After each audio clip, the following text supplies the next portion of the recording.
jusqu'au ciel, c'est le nom éternel. Je loue ton nom éternel, éternel. Seigneur, je célèbre ta bonté. Papa Gauthier, vous pouvez venir. Quelle joie tu vis en moi. Oh, quelle joie tu viens pour nous sauver. Tu viens du ciel sur la terre, porter la croix, de la terre à la croix, payer pour moi, de la croix jusqu'au tombeau, et du tombeau jusqu'au ciel, c'est ton nom éternel. Amen, amen, amen.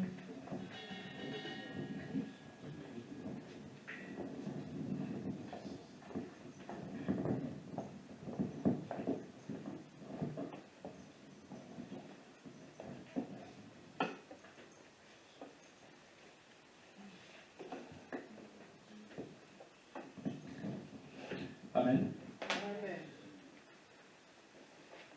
Je vous salue dans le nom de notre Seigneur et Sauveur Jésus-Christ.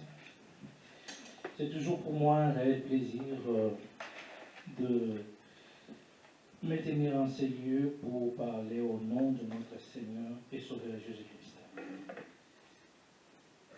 Je suis d'autant heureux parce que ce matin, Dieu m'a rendu le souffle de vie. Il nous a rendu le souffle de vie, alors que nombreux, vous pouvez vous en rendre compte, avec qui nous sommes allés au lit hier, sûrement ne se sont pas réveillés. Nombreux sont dans des maisons d'arrêt, justement arrêtés. Nombreux sont dans des voyages difficiles, interminables. Nombreux sont très affligés. Nous avons eu cette grâce de nous retrouver en ces lieux, afin de glorifier le Seigneur. Voilà pourquoi je témoigne également sa grandeur. Cet après-midi, nous allons nous attarder sur un thème qu'on a annoncé la matinée du lundi par les pasteurs. Nous allons donc essayer de comprendre la lettre de Paul aux Thessaloniciens. Nous serons là dans la deuxième partie. Ce sera des Thessaloniciens. On parlera du chapitre 3e et nous allons juste réfléchir les 6 premiers versets. Mais avant, je vais remercier Dieu, Éternel des armées. Merci pour ces moments. Tu es le maître de circonstances et des temps. Dans ton programme éternel, tu l'avais établi, que cet après-midi, qu'on allait se retrouver avec les bien-aimés pour que nous puissions t'adorer. Nous te recommandons ces instants éternels et appelons ton Saint-Esprit afin qu'il puisse nous assister, afin qu'il puisse, ô éternel, encore une fois de plus, nous ouvrir nos pensées afin que nous puissions comprendre ce qu'est ta parole. Ô un des oreilles de mes bien-aimés, Seigneur, également, utilise-moi comme qu'un simple instrument, canal par lequel ce message sera transmis. Tu es Dieu, nous te laissons pour ce moment agir par ta puissance au nom de notre Seigneur Jésus-Christ. J'ainsi prier. Amen. Donc je vais donner lecture de 2 Thessaloniciens, chapitre 3. Je vais commencer au premier chapitre, au premier verset, jusqu'au 6e, et après nous allons essayer d'analyser, de réfléchir ensemble sur cette lettre de Paul aux Thessaloniciens. Au reste, frères, priez pour nous, afin que la parole du Seigneur se répande et soit glorifiée comme elle l'est chez vous. Et afin que nous soyons délivrés des hommes méchants et perdus. Car tous n'ont pas la foi. Le Seigneur est fidèle. Il vous affermira et vous préservera du malin. Nous avons à votre égard cette confiance dans le Seigneur que vous faites et que vous ferez les choses que nous recommandons. Que le Seigneur dirige vos cœurs vers l'amour de Dieu et vers la patience de Christ. Nous vous recommandons, frères, au nom de notre Seigneur Jésus-Christ, de vous éloigner de tout frère qui vit dans le désordre, et non selon les inscriptions que vous avez reçues de nous. Instructions, excusez-moi, que vous avez reçues de nous. Ainsi est la première partie de cette lettre de Paul aux Thessaloniciens.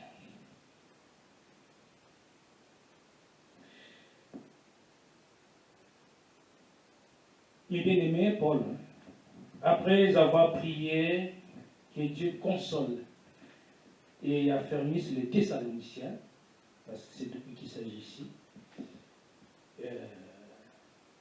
comme le pasteur a souvent l'habitude de dire, nous allons contextualiser la lettre. Nous étions à l'époque.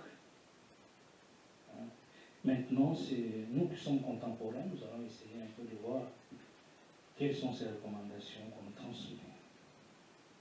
L'apôtre en vient à réclamer leur intercession, Thessaloniciens. Frères, priez pour nous, ainsi que nous l'avons lu tout à l'heure. Vous voyez, cette demande est étonnante de la part d'un géant de la foi, l'apôtre Paul. Paul savait qu'il était un instrument choisi de Dieu pour répandre l'évangile chez les païens et pour établir la vérité. Mais il n'avait pas confiance dans la chair. Vous voyez, c'était un instrument. On l'utilisait, Dieu l'utilisait puissamment. Mais lui-même n'avait pas confiance en la chair, dans nous autres. Parce qu'il n'a confiance en nous autres. Oui, c'est vrai. Comme nous pouvons le lire dans la Bible, vous voyez, nous allons lire l'évangile de Matthieu, au chapitre 26, verset 41, qui nous dit la parole de Dieu, Matthieu 26, 41. Veillez et priez, afin que vous ne tombiez pas dans la tentation. L'esprit est bien disposé, mais la chair est faible. Il n'a pas confiance en la chair. Oui. Il demande à ses frères de prier pour lui. Qu'est-ce que nous dit ce passage? C'est-à-dire la nature humaine est pécheresse. Bon, incapable de dominer les péchés. Nous avons besoin de la puissance du Saint-Esprit pour vaincre le mal et porter du bon fruit. Ce qui importe, toujours intercéder, afin que nous portions le bon fruit. La chair est faible. Notre nature pécheresse, justement, nous inquiète un tout petit peu, donc nous puissions recevoir cette puissance, assistance du Saint-Esprit, afin que nous puissions procéder. Vous voyez, l'apôtre avait constamment besoin de prier, de prières des saints. Prière, tout ça, prier sans cesse. Ainsi nous recommande la parole de Dieu. Après avoir prié, prie. Tu as prié, prie encore. Tu as fini de prier, prie. Priez sans cesse. Vous voyez? Et donc, quand nous lisons dans Éphésiens chapitre 6, verset 18, je lis jusqu'à 19, Éphésiens 6, 18 à 19. Faites en tout temps, par l'Esprit, toutes sortes de prières et de supplications. Veillez à cela avec une entière persévérance et priez pour tous les saints. Priez pour moi, afin qu'il me soit donné, quand j'ouvre la bouche, de faire connaître hardiment et librement les mystères de l'Évangile. Oui. Il faut qu'on prie les uns pour les autres. La parole de Dieu le dit. Prions les uns pour les autres. Tout ça, et si nous pouvons lire davantage dans Colossiens. Colossiens chapitre 4, dans le même sens, verset 3. Colossiens chapitre 4, verset 3. Priez en même temps pour nous, afin que Dieu nous ouvre une porte pour la parole, en sorte que je puisse annoncer les mystères de Christ pour lesquels je suis dans le chaîne. Priez en même temps pour nous. Donc, vous voyez, les serviteurs de Dieu, c'est pas l'orgueil qui doit les abriter. Donc, ils ont également besoin de la prière des fidèles afin qu'ils soient réconfortés. Voilà pourquoi on nous exhorte chaque fois de nous tenir les matins. Il faut bien commencer la journée sans mélange. Prier les uns pour les autres. Donc les serviteurs de Dieu également, comme tout humain, ils ont également besoin de prières des fidèles afin qu'ils puissent bien œuvrer, accomplir leur mission. Paul qui était lui-même puissamment utilisé, il a eu besoin de cette prière de ses fidèles. Priez pour moi. Car il avait peur de la faiblesse de la chair. Nous autres, il est maca. Et pour ce faire, j'ai mis une illustration du passé, il dit, il dit bien soyez tout tchangamouchi. Moi-même, je ne sais pas, il dit. En fait, l'idée c'est que, vous voyez, quand dans un foyer, ça nécessite au moins 3 bois. Au moins 3 bois pour que les feux prennent bien. Ceux qui ont une coup, vous voyez, c'est en fait ça l'idée. C'est ça l'idée. Donc il faut être en foyer. Et dans la Bible, on parle de la prière collective. La prière individuelle, c'est bien. Mais la prière collective, c'est mieux. La prière collective. C'est important. Ça nous permet de nous affermir, de nous donner encore de l'élan, de l'impulsion, afin que nous puissions tenir. Voilà.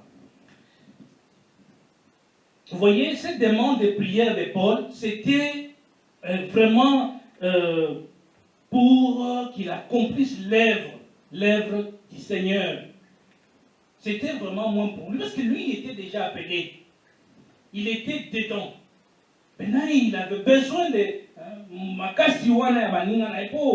que l'œuvre, qu'il accomplisse bien la mission pour dire l'évangile dans les 4 extrémités de la terre.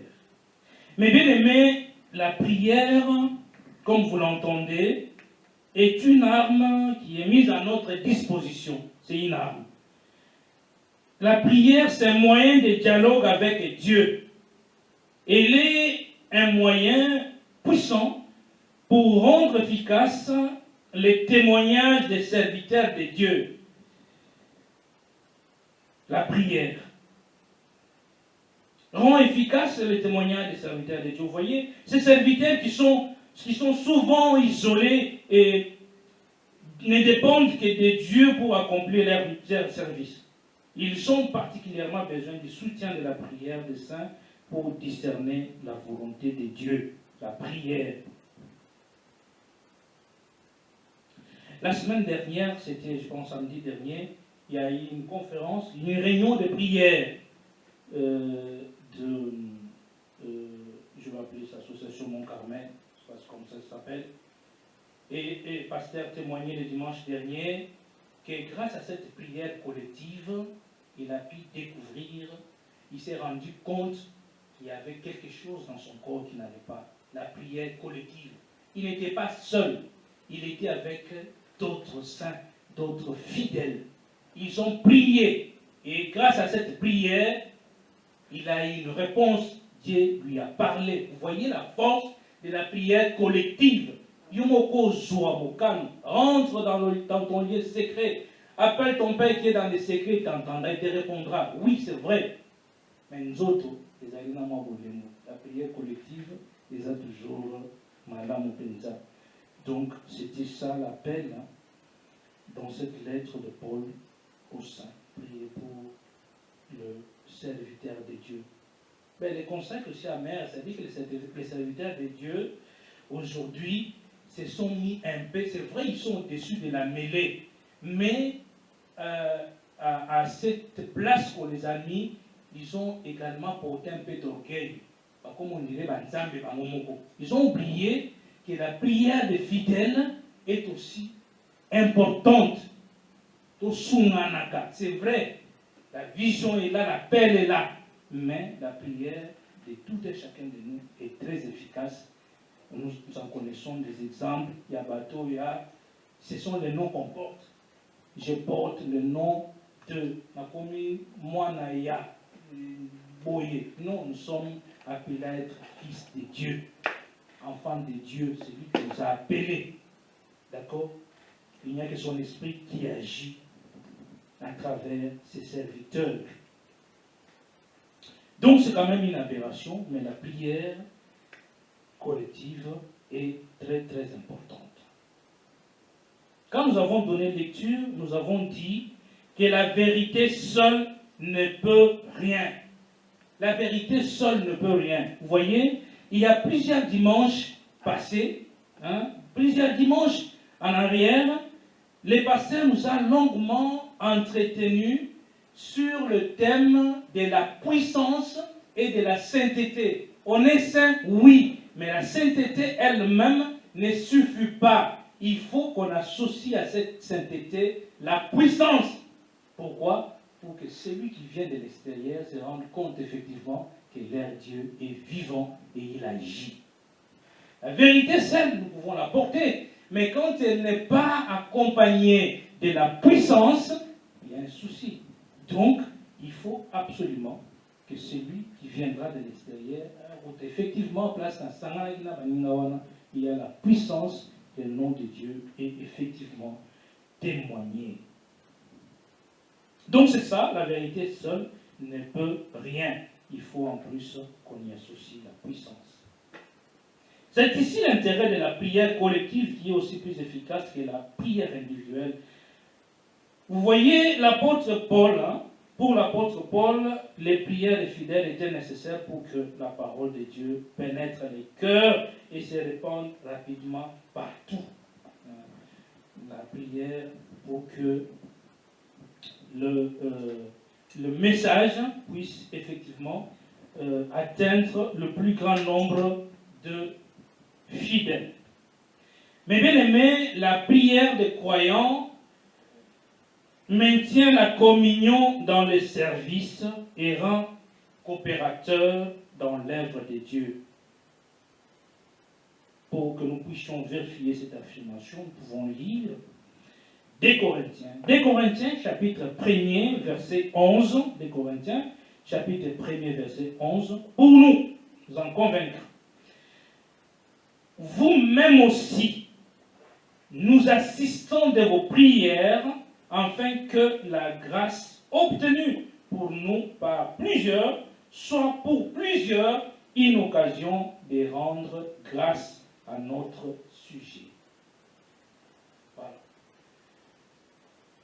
Il est bien clair qu'il est vraiment nécessaire que nous puissions nous habituer à cet exercice.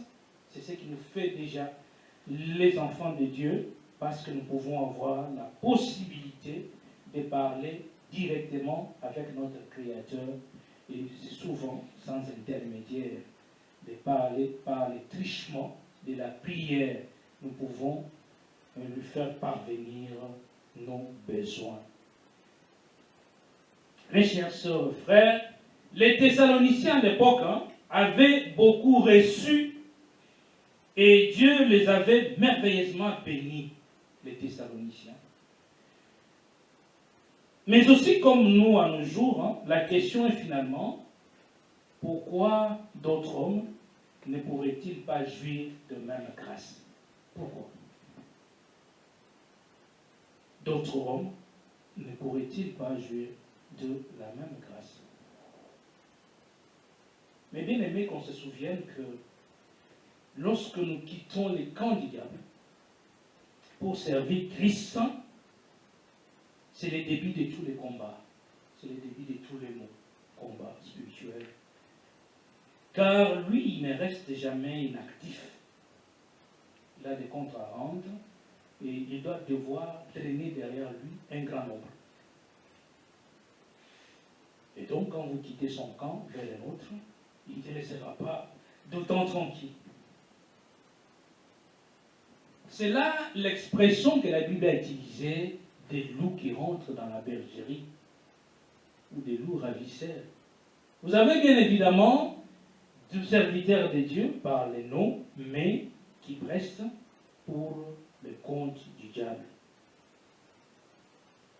Nous en avons tant d'exemples parce que les scandales, nous les vivons du jour au jour. Des loups ravisseurs qui déforment la parole de Dieu ou qui utilisent cette parole à leur fin pour remplir leurs besoins. Et souvent, ils commencent par l'esprit et finissent par la chair.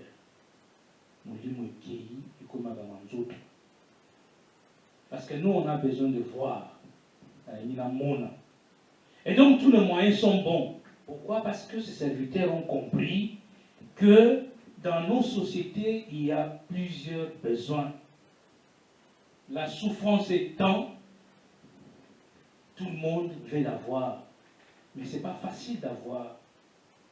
Et c'est pour cela, quand on désespère, on part, on utilise de moyens rétors pour aller vite. Et ces serviteurs ont compris qu'il faut s'associer à d'autres puissances pour répondre à ceux qui veulent aller vite. Les loups qui rentrent dans la bergerie.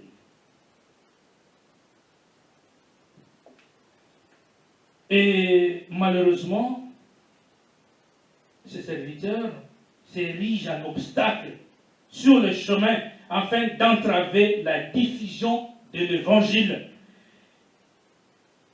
Mais vous vous rendez compte, ils ne sont jamais gagnants. Parce que nous savons comment ils terminent. Ce sont des morts subites, c'est la folie, c'est... Vous voyez, parce qu'on ne peut pas corrompre la nature. Tu es parti de 0 jusqu'à 10, tu as corrompu. La nature te ramènera à l'ordre. Il faut que tu repartes du bon ordre. Il faut que tu partes de 0, 1, 2, 3, tu comme à 10. Si on commis au moins à 0, comme à 10, on commis à 9, il faut de tout. Donc, ils ne sont pas toujours gagnants. Ah oui, ils ne sont jamais gagnants. Parce que la nature les rattrape. L'opposition de Satan est un signe incontestable que Moussala Yanzambe Zo Salema. Voilà pourquoi il y a opposition. Parce que place Moussala Yanzambe Zo Salema, Satan ne peut pas venir s'opposer. Ça n'a pas de sens. Il n'y a que là où le travail évolue, là où la main de Dieu agit, que Satan vient en opposant. En opposant. Il ne peut pas s'opposer à lui-même. Oui, c'est vrai. Ce monde-là, on le dit, n'est jamais divisé. Le monde du diable, c'est la même chose. Et donc, vous comprenez, pour anéantir la ville Rwanda, il faut toujours faire appel aux serviteurs de Dieu. Et c'est là qu'on appelle des malins. Dans la lettre, l'apôtre Paul a parlé des malins et des hommes pervers, des scandales dans les églises, les serviteurs pervers. Voilà. Au lieu et comme Makamoya Sanisa Sanise comme c'est le malin, le père de menteur ou le père du mensonge. Mais bien aimés, nous devons voir le Seigneur au-delà de l'obstacle, ou au-delà des obstacles. Sa fidélité répond à la foi des siens en toutes circonstances. Sa fidélité.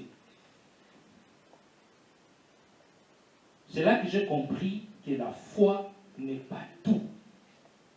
La foi n'est pas tout. Mais tout dépend de la foi. La foi n'est pas tout. Mais tout dépend de la foi. Et donc, pour comprendre les deux propositions, nous allons lire 1 Thessaloniciens 5, 24. 1 Thessaloniciens 5, 24, la parole de Dieu nous dit ceci, mais examinez toutes choses. Retenez ce qui est bon, la foi, n'est pas tout, mais tout dépend de la foi. Il faut examiner tout davantage.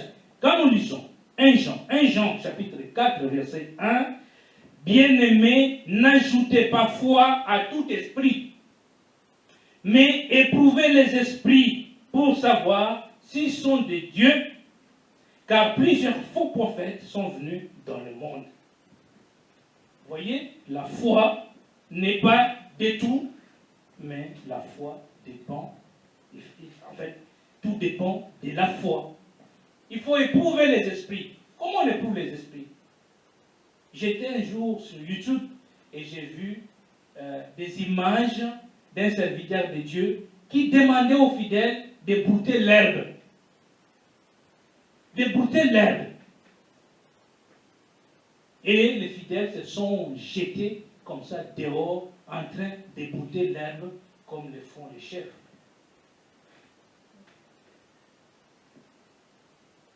On broute l'herbe pour avoir quoi? Il n'y a aucun nom qui nous a été donné. Vous voyez? Aucun autre nom nous a été donné. Il n'y a que le nom de Jésus-Christ. Les Camerounais, ils animent. Mais la Congoane. Ok, nous voulons l'antité. Examinons. Éprouvons les esprits. Voilà aussi l'intérêt de méditer la parole de Dieu. Parce qu'en face de certaines affirmations, vous pouvez dire Biloko yo yangote. Nzelo yo yangote. Vous pouvez vous résigner, vous pouvez résister. C'est possible. Donc, vous voyez, la foi n'est pas de tout, mais tout dépend de la foi. On l'active comme on l'avait prêché. Et à la lumière de la parole de Dieu, vous pouvez justement soit dire que ça, les abondants ou les abondants étaient. J'ai vu d'autres images de serviteurs de Dieu qui marchaient sur le fidèle pour que cela puisse recevoir guérison. Ça ne reflète pas, ça ne reflète plus l'image de Christ. Donc, on vous demande d'aller brouter l'herbe, mais dites, mais c'est quoi cette histoire? Parce que d'ailleurs, lorsque Paul a défini la foi est tout simplement une ferme assurance des choses qu'on espère et une démonstration de celles qu'on ne voit pas. Mais où wapi, to senga, esprit à discernement. To moni à moitié, to oui, mais eza wapi, ça reflète quoi? Parce que nous avons comme modèle qui est le Christ. Malgré l'opposition, vous voyez, Paul est persuadé que l'œuvre se développera chez les Thessaloniciens par une double action du Seigneur. Il les affermira. Nzambe, nous l'avons dit au début de notre propos. Le Seigneur va les affermir. L'affermissement, c'est une action interne, une action intérieure. Et Dieu les gardera du mal ou du méchant. Ce serait une action extérieure. Quand nous disons dans Psaume 91, on commence par ceux qui demeurent sous l'abri du Très-Haut, reposent à l'ombre du Tout-Puissant. Donc l'action extérieure, la protection ne vient que de Dieu.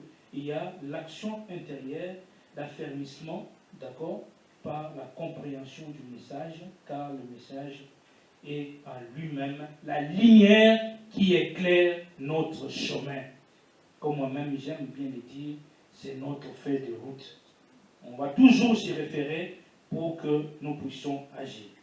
Pour la confiance aux Thessaloniciens, car il est dit lui-même dans sa lettre qu'ils feront ce qu'il leur avait recommandé. Mais bien aimé, quand le Seigneur était sur la terre, il était la plus haute autorité à laquelle les disciples pouvaient recourir. C'était lui le maître. Voilà, le Seigneur. Et donc, en tant qu'autorité, il pouvait donner les orientations. Mais après qu'il ait quitté cette terre, cette autorité a été ensuite laissée ou léguée aux apôtres. L'autorité a été léguée aux apôtres. ainsi que nous renseigne la parole de Dieu. Quand nous lisons l'évangile de Matthieu, Matthieu chapitre 16, verset 19, Matthieu 16, verset 19, « Je te donnerai les clés du royaume des cieux. Ce que tu lieras sur la terre sera lié dans les cieux, et ce que tu délieras sur la terre sera délié dans les cieux. » Vous voyez, mes bien-aimés, cette autorité, cette puissance, nous la recevons du Seigneur afin de poursuivre son œuvre. Et il nous lègue sa puissance, le pouvoir de lier et de délier. Et quand nous lisons davantage dans l'évangile de Jean, Jean chapitre 20, verset 23, Jean chapitre 20, verset 23, « C'est à qui vous pardonnerez les péchés, ils leur seront pardonnés. Et ceux à qui vous les retiendrez, ils leur seront retenus. » Avec ce pouvoir, vous avez cette autorité. Vous voyez, en tant qu'enfant de Dieu, héritier de cette autorité, le pouvoir qui nous a été légué par le Seigneur. C'est alors qu'en vertu de ce pouvoir que les apôtres ont établi les fondements de la foi chrétienne. Et si pour nous en convaincre, nous allons toujours lire la parole de Dieu. Dans Éphésiens chapitre 2, verset 20, « Vous avez été édifiés sur le fondement des apôtres et des prophètes, Jésus-Christ lui-même étant la pierre angulaire. » L'autorité qui a conduit le Seigneur, il nous a été légué, vous voyez, nous allons poursuivre pour justement accomplir sa mission. Et cette autorité que les apôtres détenaient est maintenant confiée à l'Assemblée qui doit agir comme Christ le ferait à sa place. À l'Assemblée des dieux. Elle doit s'exercer dans l'amour et avec la patience de Christ, tel que nous l'avons lu au verset 5, au début de notre propos, que le Seigneur dirige vos cœurs vers l'amour de Dieu et vers la patience de Christ. Donc, cette autorité doit s'exercer dans l'amour et avec la patience de Christ. Paul demande au Seigneur que les Thessaloniciens deviennent toujours plus sensibles à l'amour de Dieu pour eux. Et quand nous l'expérimentons, l'amour de Dieu devient le refuge de nos âmes et nous y trouvons entièrement satisfaction.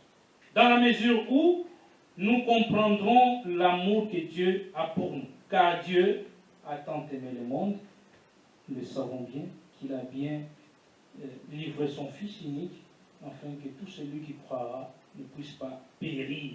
Et nous disons que Christ est le modèle par excellence même de l'amour. Lorsque nous aurons compris ça, lorsque nous aurons vraiment aimé notre prochain, comme le recommande la parole de Dieu, c'est commandement, franchement, ça sera une grande satisfaction pour Dieu. Vous voyez, nous l'aimerons en retour et nous aimerons également nos frères, nos bien-aimés. Le Seigneur met tout en œuvre pour que rien n'interfère entre Dieu et le croyant. Les difficultés les plus grandes ne peuvent interrompre la communion que nous avons avec Dieu. Et la parole de Dieu nous dit bien, qu'est-ce qui nous séparera de l'amour de Dieu? Est-ce que c'est la nudité? Est-ce que la pauvreté? C'est le manque? Qu'est-ce qui nous séparera de son amour? Il n'y a rien qui nous séparera de son amour. Donc l'apôtre Paul demande aussi que le Seigneur dirige les cœurs des Thessaloniciens vers la patience du Christ. La patience du Christ, vous voyez, la patience, c'est le fruit du Saint-Esprit. La patience, c'est le fruit du Saint-Esprit. Et donc, Paul, vraiment demandait aux fidèles vraiment de diriger les cœurs des Thessaloniciens, parce que c'est eux qui s'agissait dans cette lettre de diriger vers les cœurs, vraiment vers la patience du Christ. Cette expression, la patience du Christ, si admirablement condensée, décrit en fait la confiance calme et tranquille qui s'attend à Christ, à la mesure de sa propre patience dans l'attente de chercher le ciel. La patience pour qu'il ne m'a pas décision. La patience, comme Christ lui-même l'a fait. L'Église l'attend. Et Christ est patient. L'Église est patiente. Nous avons eu une promesse. Je vais vous préparer une place. Préparons-nous patiemment. Le Seigneur attend. C'est encore le jour de la grâce. Remarquons que l'apôtre présente ici l'amour de Dieu comme modèle de notre amour et la patience de Christ comme modèle de notre patience. La patience est le fruit du Saint-Esprit de Dieu. Mais bien aimé, notre comportement devant les hommes doit refléter ce que nous sommes devant Dieu. Le monde est moins sensible aux questions de doctrine, mais plus quant à la conduite des croyants. Quand il y a un scandale dans l'église, on en parle tout de suite. On ne veut pas chercher à savoir il s'agit de quelle tendance il y a. À ça, il y a à ça, il y a on est très sensible à ça. Vous voyez? Et donc, nous devons avoir comme modèle Christ et nous comporter en conséquence. C'est vrai, on le dit, il est inévitable que les scandales puissent arriver, mais faisons très attention afin que le nom de Christ ne soit pas justement sali par notre fait. C'est là que nous devons faire très attention. Les comportements de chacun d'entre nous, de frères et sœurs, a une influence positive ou négative sur l'ensemble. Les comportements de chacun d'entre nous. Et quand nous revenons dans nos vies, dans notre vie quotidienne, on dit toujours, on prend l'exemple de la tribu, comment ça s'appelle encore? Ce qui il y a une tribu, oui, vous voyez? Donc, quand il y a un membre de l'Assemblée qui est allé, qui a dérivé, c'est toute la communauté qui est un peu salie comme ça.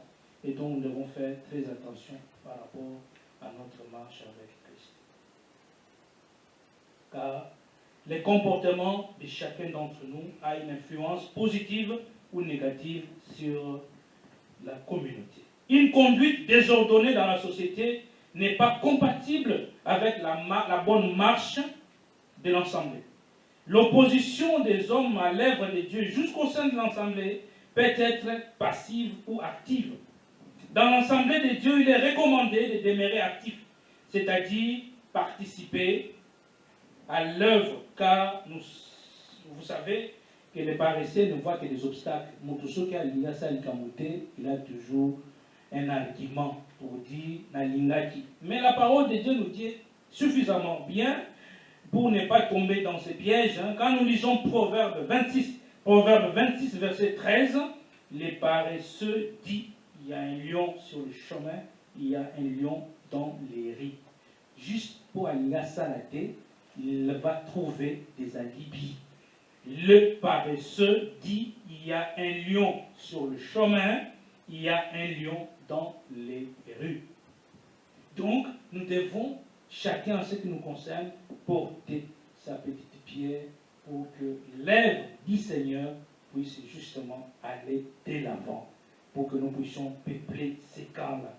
C'est une chose qui n'est pas facile à faire, mais c'est recommandé, ainsi que nous l'avons dit dans la lettre. Chez les Thessaloniciens, certains frères ne voulaient pas travailler et marchaient dans le désordre. Ils ne veulent pas travailler, mais ils marchaient dans le désordre. Et quand nous avons cherché à comprendre ça, nous sommes posé des questions. Est-ce que ces Thessaloniciens considéraient-ils que le travail séculier était futile, à l'instar des Grecs qui méprisaient le travail manuel? Pourquoi ils ne voulaient pas travailler? La perspective de la venue du Seigneur leur servait-elle de prétexte à la paresse, parce qu'ils pensaient que c'est Bakoumi. Peut-être pensaient-ils qu'ils étaient utiles de travailler si les jours du Seigneur étaient là comme les persécutions auraient pu le laisser supposer. Est-ce que ça? Nous ne connaissons pas les raisons précises de leur mauvaise conduite. Mais vous savez, mes bien-aimés, une espérance obscurcie peut produire l'inactivité. Une espérance obscurcie peut produire de l'inactivité. Je vais vous donner une illustration toute bête. Encore étudiant à l'université de Kinshasa, on avait des amis et chaque fois quand on revenait le week-end à la maison pour chercher la provision de la semaine, parce que j'étais au home, et on échange, ah mon cher, oui, ça va, la semaine prochaine, quand on va aux arrêtés, on va à Mati. Et pourtant, nous sommes tous diplômés, nous on commence encore l'université. La vision, c'est l'Europe. Ah, qui est poteau. Avion, c'est la même Camboué. Sûrement, semaine, on attend au voyant, on va sauter. Pour Taraka Kampawana, l'équipe n'a pas si. Bon, c'est des choses parfois qui, tu entends ça. C'est une expérience obscurcie. Donc on pense qu'on est déjà arrivé. Et des années en années, tu passes en première, tu passes en deuxième, ça avance. Et cette même personne qui te faisait croire dans une semaine, le langage commence à changer petit à petit, jusqu'à ce que tu aies fini, finalement, tu dis, ah, mais Ndeni. Et jusqu'aujourd'hui, tu vois cette même personne. Après, ça commence à parler d'autres choses. C'est une espérance obscurcie. Ça peut amener la personne à inactivité, au vananaïo, au sara rien, parce que si prometaki, il faut se mettre au travail. C'est ça que justement on nous exhorte ici. Il faut s'appliquer. Il faut s'appliquer. Même si c'est cela, applique-toi. Pourvu que même si tu atteins les résultats, que ces résultats soient tout à fait parfaits. Ces personnes troublées l'ensemblaient par leur comportement désordonné. Elles ne se conduisaient pas selon ce qu'elle avait appris de Paul. Vous voyez, les mauvais témoignages n'est pas dû à des lacunes dans l'enseignement de l'apôtre ou à un manque de connaissances, mais ce n'est certainement à un manque d'engagement pour le Seigneur. Les Thessaloniciens devaient se retirer d'un frère désordonné, c'était ça la recommandation. Vivre dans le désordre benana. C'est-à-dire ne pas entretenir des relations personnelles avec elle, avec lui. Maintenir la distance, 100 mètres. Maintenir la distance qui devait l'amener à réfléchir sur sa conduite et à changer. Donc c'est la sanction. Aux autres isolé pour est-ce que je suis dans le bon ou pas? L'apôtre enjoint aux croyants de tenir une certaine ligne de conduite et en invoquant la plus haute autorité, celle du Seigneur Jésus-Christ. C'est un véritable commandement. Quand Dieu ordonne, il donne la force et la sagesse nécessaires pour accomplir sa volonté par l'esprit que nous avons reçu. Vous voyez? Et quand vous lisez la parole de Dieu dans le même sens, dans Romains chapitre 8, verset 2, je lis jusqu'à 4, Romains 8, verset 2 à 4, en effet, la loi de l'esprit de vie en Christ m'a affranchi de la loi du péché et de la mort, car chose impossible à la loi, parce que la chair la rendait sans force. Dieu a condamné les péchés dans la chair en envoyant la cause du péché, son propre Fils, dans une chair semblable à celle du péché. Et c'est là enfin que la justice de la loi fut accomplie en nous, qui marchons non seulement selon la chair, mais selon l'esprit. Nous n'avons que comme modèle de Christ. Et là, on se soutient. Il n'y a que lui qui nous a affranchis. Voilà. Donc, nous devons nous servir justement de sa marche comme étant notre leitmotiv, comme notre motivation, comme notre fil conducteur, justement.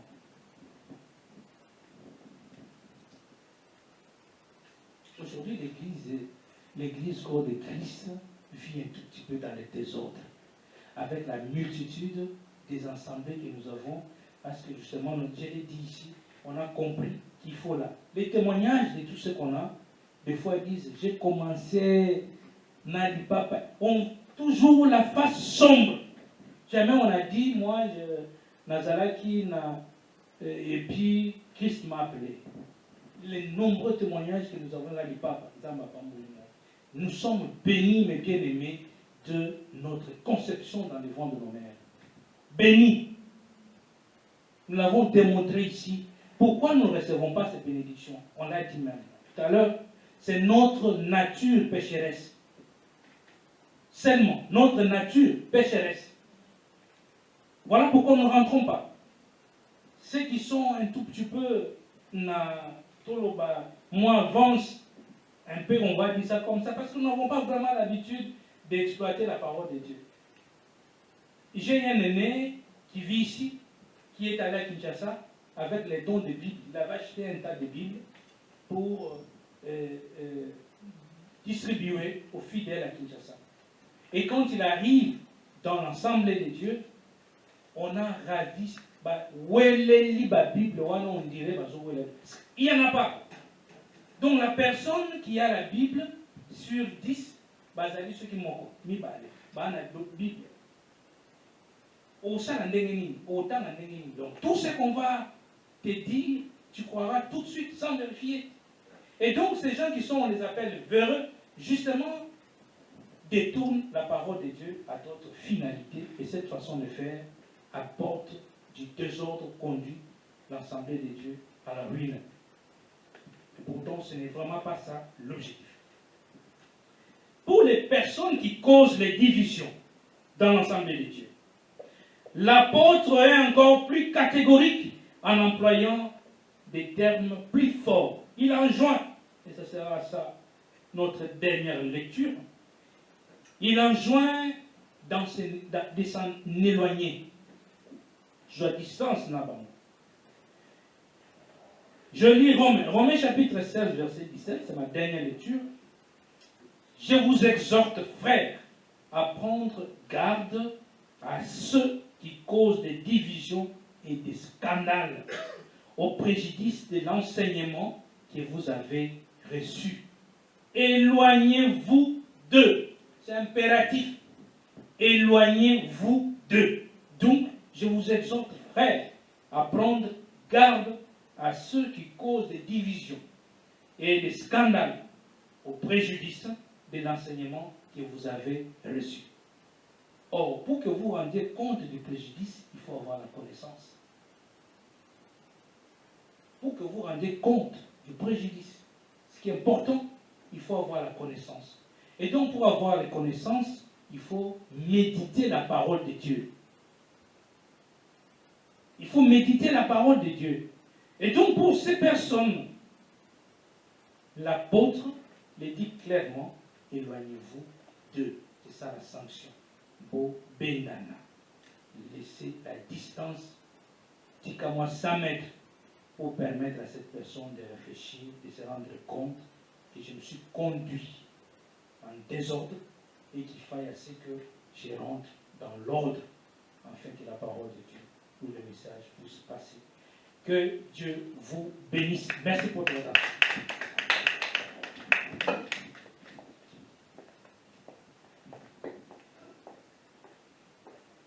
Amen.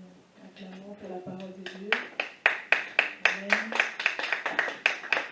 Que Jésus soit notre